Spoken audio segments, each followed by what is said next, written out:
भले ही राज्य सरकार गांव-गांव में बेहतर सड़क, शिक्षा और स्वास्थ्य सेवाओं को पहुंचाने का दावा कर रही हो, लेकिन हकीकत अभी भी कोसों दूर है।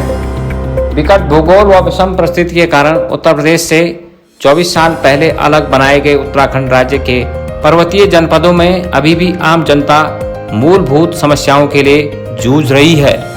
यहाँ के अधिकतर विद्यालय, अध्यापक व स्कूल भवन के लिए जूझ रहे हैं। आए दिन होने वाली दुर्घटनाओं के बावजूद यहाँ के अस्पताल रेफर सेंटर बने हुए हैं, जिससे आम जनता भारी समस्याओं से परेशान है। ताज़ा घटनाक्रम चमोली जनपद के पोखरी ब्लॉक बिनगढ़ गांव का है, जहां 60 वर्षीय पृथ्वी सिंह नेगी अपने पास के जंगल में गाय चुगाने गए थे। चट्टान से पैर फिसलने के कारण वह गहरी खाई में गिर गए। जंगल में घास लेने गई महिलाओं के द्वारा ग्रामीणों को सूचना दी गई। घायल पृथ्वी सिंह को 5 किलोमीटर जंगल से स्ट्रेचर के द्वारा ग्रामीणों ने बड़ी मशक्कत के बाद सड़क तक पहुंचाया और कर्णप्रयाग चिकित्सालय ले गए। पृथ्वी सिंह के सिर व कमर पर ज़्यादा चोट होने के कारण श्रीनगर मेडिकल कॉलेज के अस्पताल ले जाया गया, लेकिन प्राथमिक उपचार 4 घंटे बाद मिलने के कारण उनके सिर से अत्यधिक खून बह गया। गंभीर हालत को देखते हुए पृथ्वी सिंह नेगी को देहरादून हायर सेंटर रेफर किया गया है, जहां उनकी हालत अभी भी गंभीर बनी हुई है।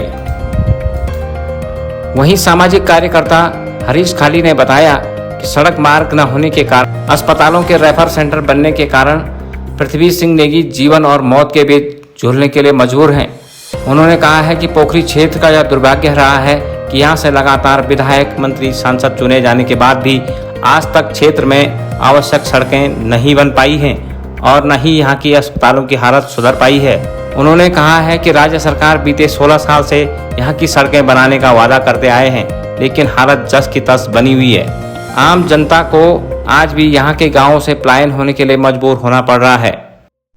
मेरा नाम हरीश खाली है और मैं भी यही ग्राम सभा सिनाऊ बहबले बिनगढ़ जो गांव है, मेरे सामने पे ये गांव है।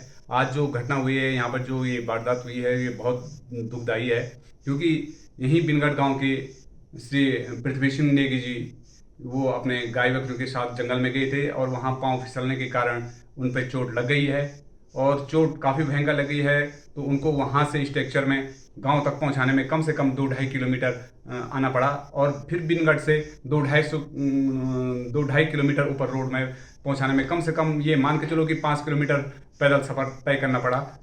हमने गांव वालों ने सब ने कम से कम 15-20 साल पहले से आग्रह किया है, जितने भी विधायक रहे हैं उनसे निवेदन किया है कि वास्तव में यहाँ रोड की सख्त आवश्यकता है, लेकिन किसी ने सुना नहीं। और आप लोग समझ रहे होंगे कि आधे से अधिक लोग तो यहाँ से पलायन हो चुके हैं और जो लोग हम यहाँ पर बचे हुए भी हैं उनके साथ भी अगर ऐसी सिचुएशन हो जाती है तो बहुत दुखदायी होता है। और उनकी जो कंडीशन है, जैसे ये मान के चलो कि 4 किलोमीटर जो पैदल हम उनको ले आए तो 2-2.5 घंटे लगे, उसमें आधे से अधिक खून बह चुका है।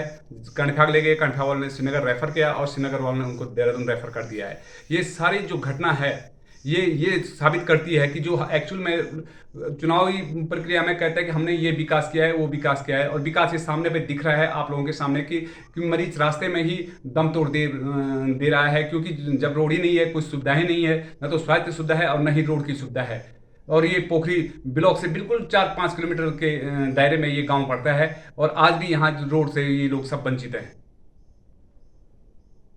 नमस्कार, मैं धर्मपाल सिंह रावत।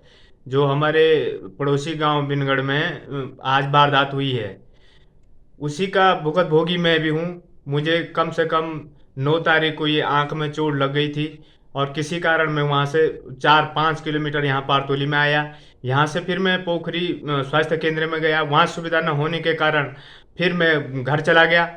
आज कल चुनाव के कारण फिर गाड़ियाँ न मिलने के कारण मैं ऐसे ही घर में रह गया। दर्द बहुत हो रहा था, लेकिन करे भी क्या। और उसके बाद आज सुबह फिर मैं यहाँ से चलकर फिर 4 किलोमीटर ऊपर रोड तक गया, वहाँ से फिर श्रीनगर पहुँचा। फिर वहाँ पे डॉक्टरों की भी डांट डपट सुननी पड़ी है, क्योंकि काम ये ऐसे है तो क्या बोले। अब यहाँ तो सारी जनता भी ऐसे ही हो गई है और विधायक भी ऐसे हो गए हैं। ये कई प्रकार से अब यहीं पे हमारे बगल पड़ोसी उदयपुर में ये सारा गांव खाली हो गया है। इसी कारण तो हुआ है ये, नहीं तो इसका कोई कारण क्या है? उनका घर है, नए घर हैं, अपनी खेती है, अपने पूर्वजों का गांव है, बस इसी रोड के कारण वो पारतोली में चले गए। बचे कुचे हम 2-4 हैं, तो कभी भी अगर हमें भी ये सुविधा नहीं मिलती है तो हम भी मजबूरन गांव छोड़ने के लिए राजी हो जाएंगे।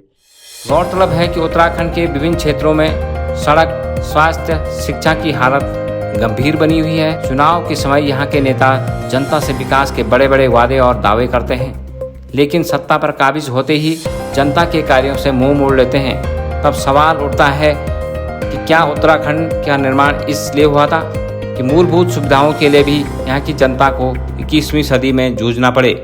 आखिर जनता कब तक नेताओं की कथनी और करनी का शिकार होती रहेगी? यह एक यक्ष प्रश्न बना हुआ है। भानुप्रकाश नेगी, हिमंत प्रदेश न्यूज, पोखरी, चमोली।